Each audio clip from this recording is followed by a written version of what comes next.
Um, Today I'm going to talk about an important topic. When What do you do when your ex uh, breaches court-ordered contact agreement between you and your child? There are times when uh, it is impossible for you and your ex to reach an agreement for how contact with your child will continue, because you still have to continue to be a parent after the relationship has broken up. Um, in some institutions, you go to court, uh, and the court has to make an order, stating. Uh, I'm specifically talking about child contact arrangement. So that is when and how often you should see your child. So in this situation, even when the court had made an order, there are situations, there are occasions when mothers or your ex would breach the court order and deny you access to your child.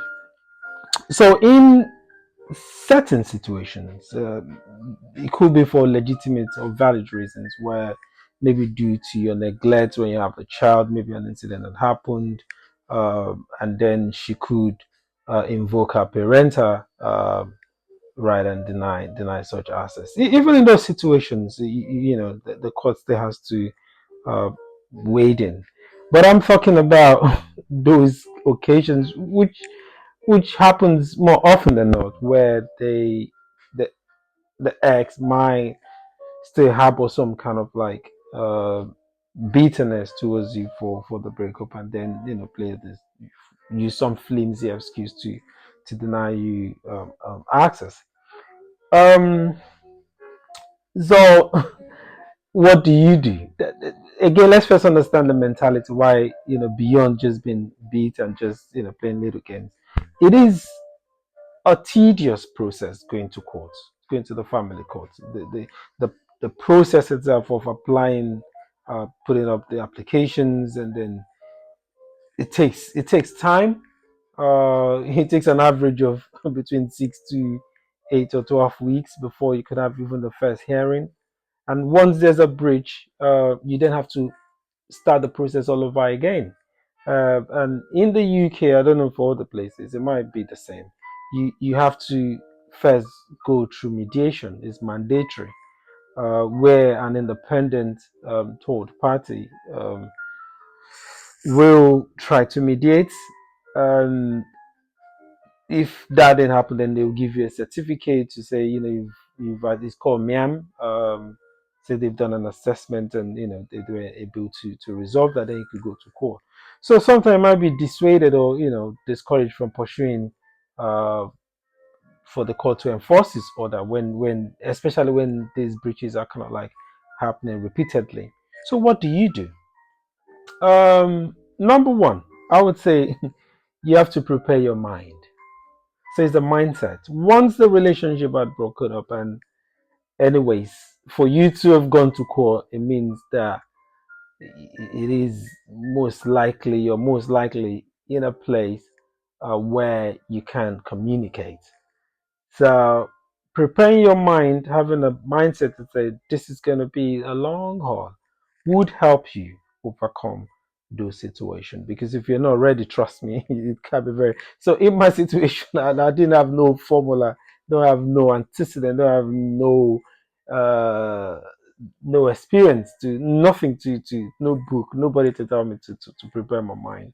So I'm telling you from experience, me having gone through this. So you have to prepare your mind and say this might, let's use might, because it's not all situation. Some exes don't do that.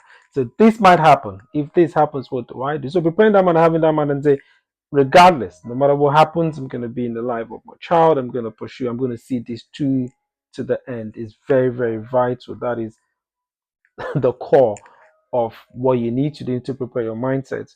Once you prepare the mindset, then you're able to assess the situation clearly.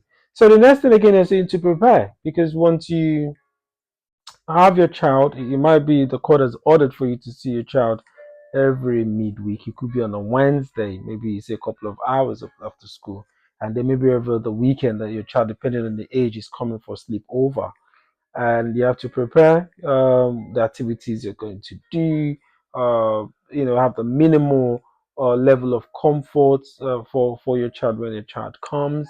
That is very very critical. You just need to have the minimum, because then again, once some most fathers or some fathers might not be prepared for this. They might not know. Some might say, "What can you do with a left, for instance? What can you do with a 2 year old or 1 year old?" So in my situation, have my child from 1 year old. Uh, so what do you need to do? There are support out there. There could be family support, there could be, you know, support in the community for you. But you need to also be prepared. You need to have a place. You don't need to have a very big place. It could even be a room. Make sure you have a bed, a cot for the child. You have the food. You have to prepare your mind for that, because then again you're able to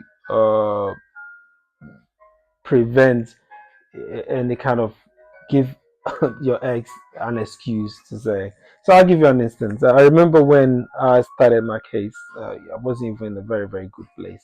But I had a roof over my head, thank God. And but that was enough. My ex wanted me um to have a certain kind of standard of houses, certain kind of, so the judge had asked me for permission for my ex to come and see where I live, basically. So I let her come, and then when she's come, she started saying, "Oh, you don't have uh a gate at the bottom of the stairs. You don't have a high chair to feed her. You don't, start bringing the things that didn't matter. There was a bed, and then again, thank goodness, from a previous visit, I took a picture and a video of my child on the bed, on the little bed that I've put together. I was in a room, and that was enough. So when we got to the court, and my ex brought up and said, "Oh, you didn't have the judge said no." So at that point in time, the court had had enough. They were like, "No, that was enough." So I had to play. I was able to play the video for the court, presented the image of my daughter saying, and that was enough. So that says another thing I was going to say. Another thing you need to do. You need to keep all of these images. Now, more, you need to create memories. You're not creating those memories for evidence, but they will come handy when necessary, because they so create memories uh, where you go, you take pictures or the videos and all of these things. These things will become handy for when you go to court and you're able to dispel or some of those allegations that may be made against you, to prevent contact. And again, you might look at the process is long.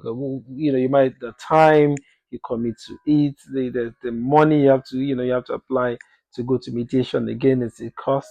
Then you have to play the application at the time. Some people just give up, but don't now.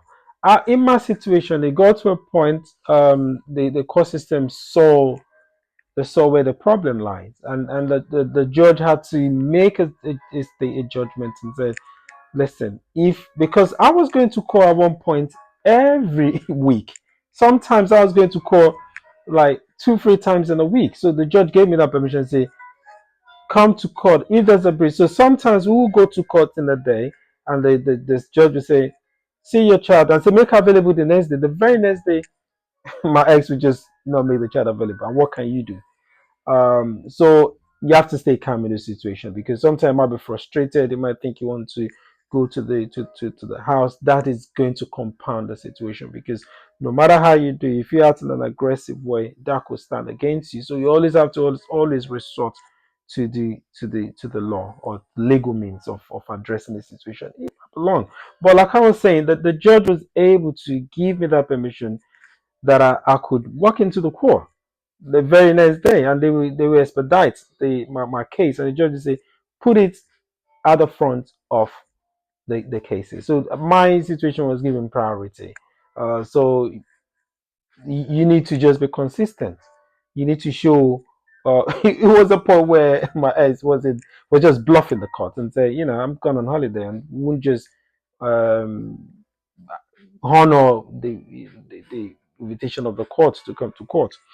So it does get to a point where the court see all of this. So, but again, it comes from how you conduct yourself. If you react in a way, if you react aggressively, overly react to these situations, you might be pushed to do things that will stand against you. You always remain calm in every situation. In all of these situations, remain calm and know that the focus is the interest of the child. You have to continue to be a parent. You continue to be a parent, and then again, the court system, no matter how we see it as favoring women, the court system, the child is at the center of it. And the court sees alienation, parental alienation, sees that as a significant harm to the child. So if your ex continues to do that, we could be seen as a serious harm to the child. So you need to be consistent, you need to push through, you need to stay calm in every situation, always resort to legal means. But all of this still boils down to, like I said from the beginning, preparing your mind.